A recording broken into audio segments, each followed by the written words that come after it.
How to fix Samsung A16 randomly shut off. So let's start the video. First of all, check your volume and power key, and here you can check your volume and power key if it doesn't press. After checking the volume and power key, then turn off your auto restart. For turning off your auto restart, then open settings.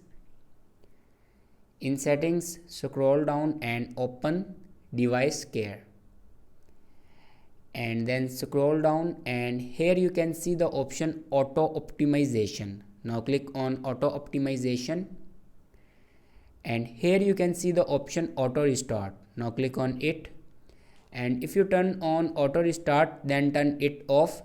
After turning off auto restart, then reset network settings. For reset network settings, then open general management and open reset.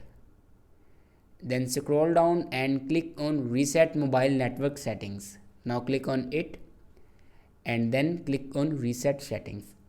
After reset network settings, your problem will be fixed. Thanks for watching this video.